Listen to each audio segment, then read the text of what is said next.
This is just going to be a quick video as to exactly what I was setting up on the day of the eclipse. I had some questions.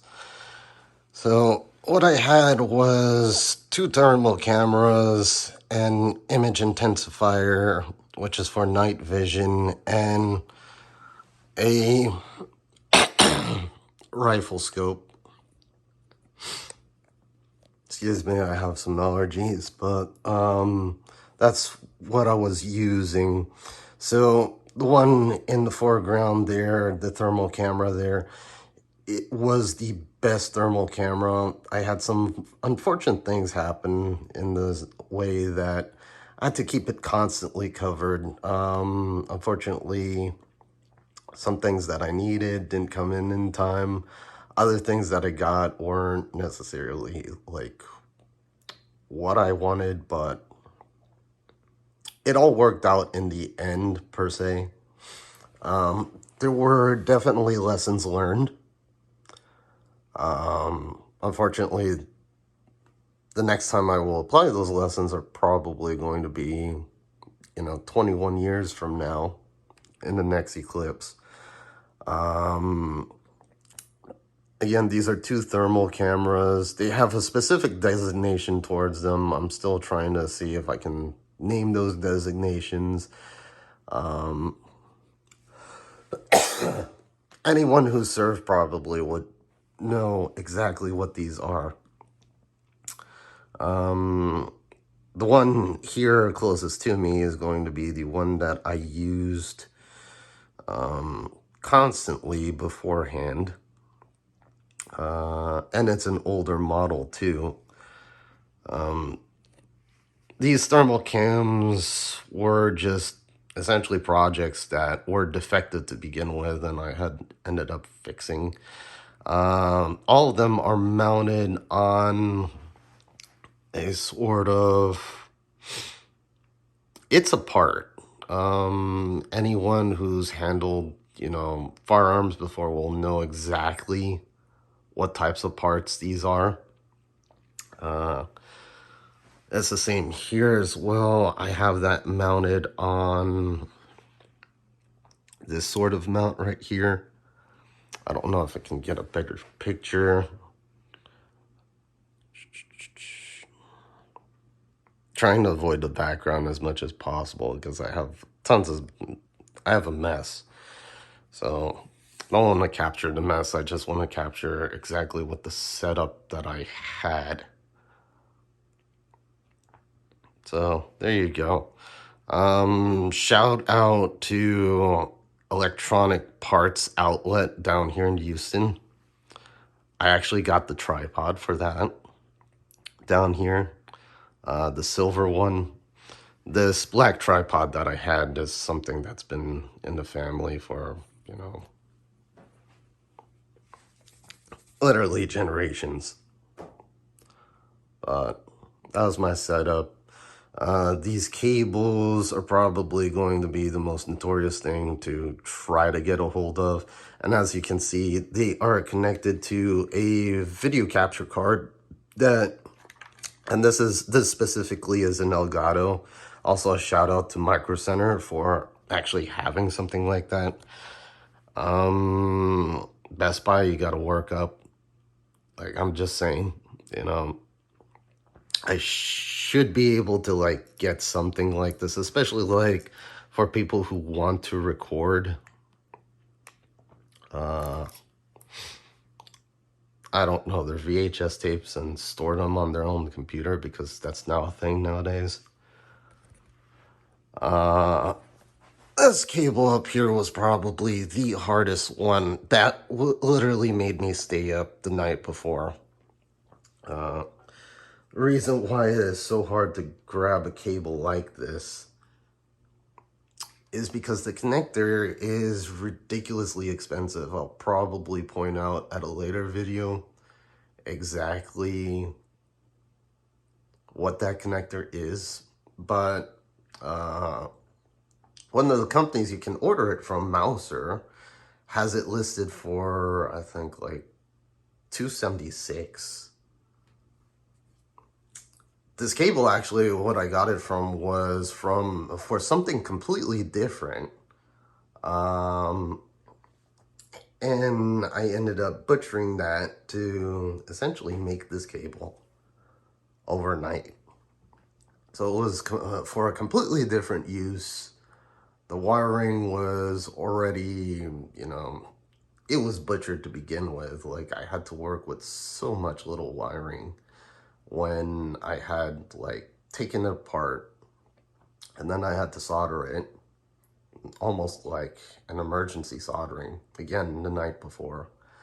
But that made that possible. This one was, again, this is the thermal cam that I used for mainly to view past the clouds. This is my backup plan. If I couldn't see through that telescope, then I could certainly see through this thermal camera. I had found out that the older thermal camera actually works best during the eclipse itself, like totality speaking. Like when you have a totality eclipse. Another important thing to point out is that you need these to either have cloud cover in order for them to work, or you need a total eclipse. It's very important. Otherwise, I was constantly juggling to cover these every time the sun came out. That's why I said something unfortunate happened to this. I got distracted. The news had come on, like, I think around 1:10 that Mexico was having its totality. And so it's like, I had family watching that, and then I got distracted, sort of like sidetracked. And then I saw the sun like coming out. I go like, oh my goodness. And then it's like, I just ran immediately as fast as I could to essentially cover that top like that. But it had suffered a little bit burn-in. I still am working to see if that's permanent. I don't know. But that is one of the risks of using these things. And the sensors are hard to come by, even though, I had help fix these. They came to me as defective. The sensors are really hard to come by. And so it's like, that's something you'd have to go ahead and watch out for. On the flip side, I think I may have taken the most expensive photograph of a partial eclipse. Maybe that's a future idea, If you want to be on the Guinness World Book of Records, you can take either one or several of these and just point them up and uncover them during totality and just leave them uncovered until you're satisfied with the results. If your goal is to take the world's most expensive photograph of an eclipse, just an idea to throw out there. I'm also, I wouldn't really say videotaping this, but I'm videoing this as a future idea because it seems to me that I'm probably the only individual out there who had this idea of using thermal cameras to view through the clouds, but I think there could be so much more. I have a video that I captured using a video captured. I wouldn't really call it a card. It's more like a dongle, but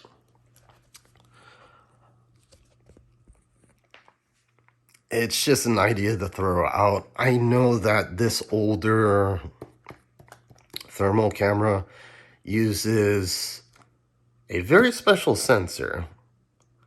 And I have a working theory as to why this one worked really well in totality versus that one in the foreground. Despite this one working really, really well for cloud cover, I did have another thermal camera. Let me see if we can pop this up. So again, I have these labeled as like defective, and I had fixed them. I think it was back in 2017, it seems. And so it's like, this was another one that I was trying to work around and see if I possibly had to go ahead and use. It turns out it didn't work as well. And I even have another one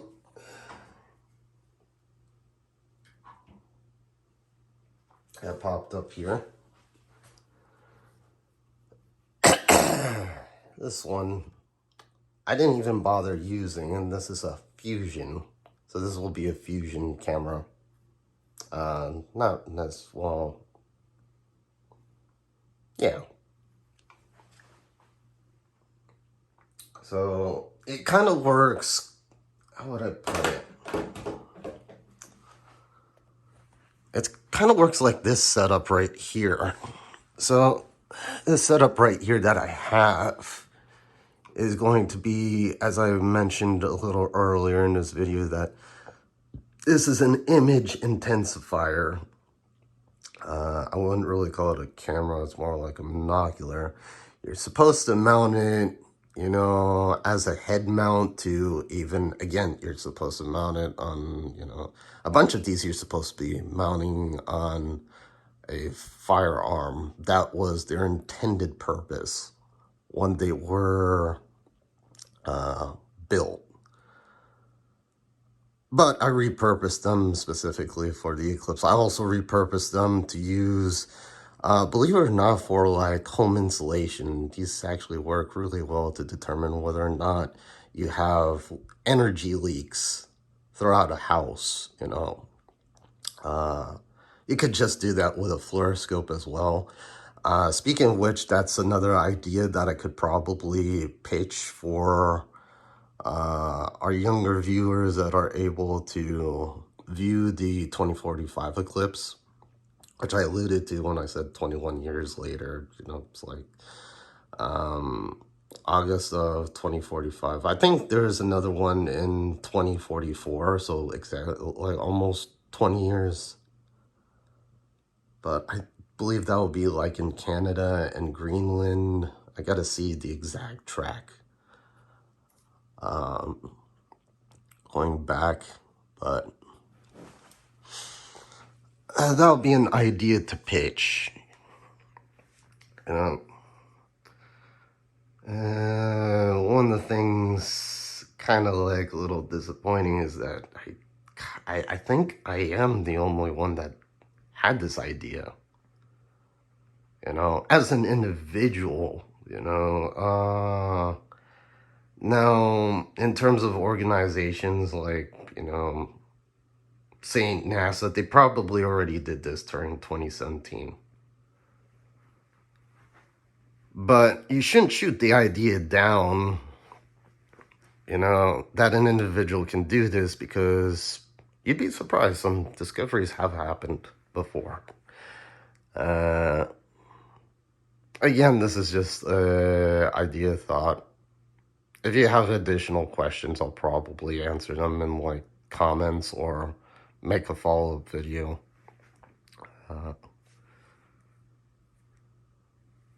So there you go. One other thing is that I had a problem with this. This lens in particular is actually, I don't know if you can see it or if it's capturing it well.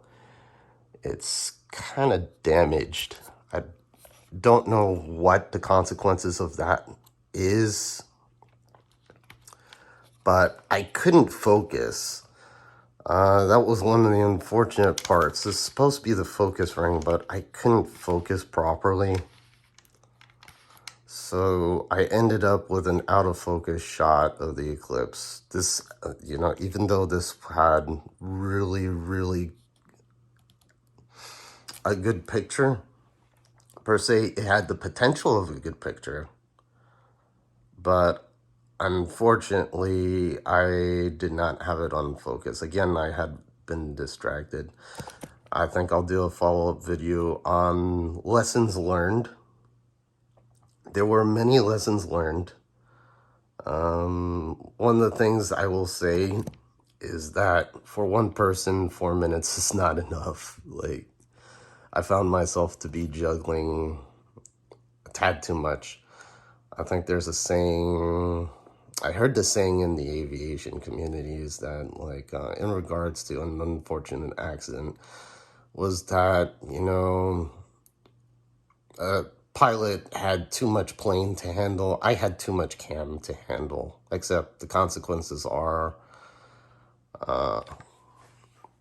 losing that sort of nice shot, what you would call that $1 million shot, or it's, I think you'd have a better chance with like a phone. This is coming from someone that actually can use these. It's just that I had so much to juggle with, and I'm just one person.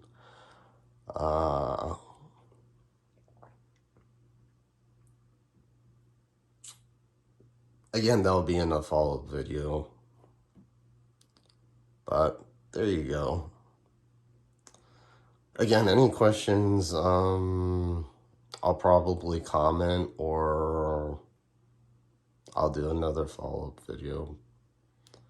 So hopefully this answers some questions as to what exactly you may have seen when I was setting these up. I was up in Ennis. I'm now back in Houston. It's like, so that's where I came from. It's like, weather conditions in Houston were completely terrible. That's one other thing I want to touch up on too. In regards to the eclipse, was don't necessarily believe in the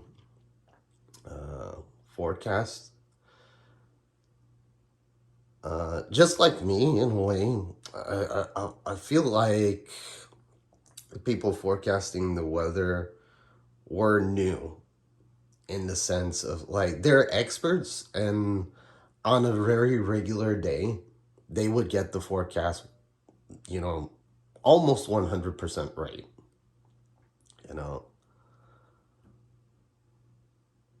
That is an ordinary day. About the eclipse itself, one important takeaway, I still haven't viewed all of the weather reports from, like, along the path of totality. I had to look at Austin's office. DFW still I have to look at. I know that they were completely downcasting the eclipse itself. It was just like an instant write-off. I don't believe that to be the case. And the reason why I say that is because, why I can say that is, how often does an eclipse occur in a forecast? It's very important. Like, another thing to think about too is an eclipse will actually affect the globe itself. It's not just one spot. You have to remember, you're losing sunlight in the side of the world that has sunlight. And on the flip side, like, even though nothing's happening on the other side of the world, it's nighttime, you can't see the eclipse at all, like Europe or Asia, you cannot see the eclipse from there at all. It still affects them because, again, the globe is being exposed less to sunlight, you know. So even though the forecast was calling for, like, constant, I think that was one other thing too, is that there was this devotion to weather models. Again, on a regular day, in a regular scenario, I believe the forecast would be 100%, like close to 100%. We can't really say exactly 100%, but it would be close to 100% that the forecast would be called. But this was an irregular day, and on the, during the eclipse time, I only had one cloud pop up during the eclipse itself. Otherwise, it was partly cloudy to even clear skies. In Ennis. This is in Ennis. I don't know about Eagle Pass. I don't know about my cousin over in San Antonio. Shout out to Jeannie, by the way. Hope you got to see just as good as I did. Uh, but that's the thing. You don't know on the day of. I think they even alluded to that too on their like forecasting discussions. Again, I'll probably do a follow-up video on that as well. There's just so much to cover. Like I could get into these cameras. I could like. There are things I'm not at liberty to say though because this one in the foreground, it's more of a recent model. And so it's like, again, it came to me as defective and I was able to fix it up, but I feel like it's a recent model. These things are still like, they were mass produced in like, I think 2010 to 2012. So they're outdated, you know. This one completely, and right closest to me is completely outdated. This was manufactured in 2004. Like, I have a date code on there that says into.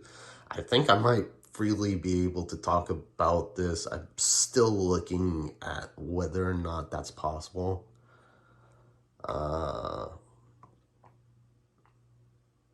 But there's a lot that I can talk about.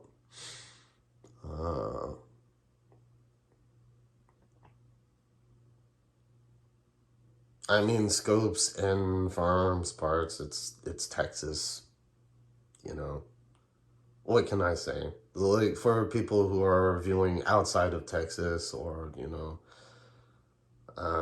it's just Texas, you know. Not that that's a bad thing. I'm just saying, like but why it's common that I have this, it's like set up. I really like this tripod though. Like again, shout out to Electronic Parts Outlet for having something like this. Actually, they also help in creating this cable, specifically this portion of the cable. I used to be able to go to Fry's for that. Unfortunately, everyone now knows that Fry's is closed. The only other place, believe it or not, that I can go to is probably Micro Center. In fact, that's what I was told when I went to Best Buy to get the video capture card. Again, like Best Buy, you really got to work up on something, getting up to speed, because there is a market out there. Now, I feel like you're ignoring the market, you know. But you do you know. If that's what it takes to survive, to cut out in order to like market up what is commonly available, again, you do you know. But that's where I found a lot of help in getting this done. I'm not in any way sponsored by those two particular companies, but it's a shout out to them because, like, quite frankly, I wouldn't be able to try to attempt this. I probably would only be able to use the telescope. You know. One other thing is the firing part. So this is going to be like a handguard rail slash, a rail for, accessories. I can actually look through this because that's where the barrel would go. And that was actually acting as a sort of frame of reference to be able to point towards the Eclipse. Of course, using Eclipse glasses. It's very important to have those on. That's one thing that I have to mention too. It's like safety first, Don't look or stare directly at the sun. Yeah. Especially with something as powerful as this. This is a really powerful telescopic sight, and you can burn your eyes out excuse me, immediately.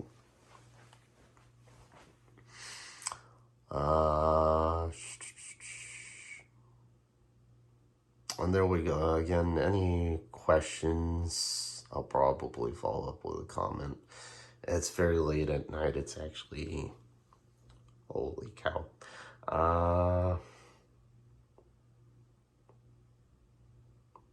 It's like 3 a.m. in the morning. Yeah. I'll probably follow up.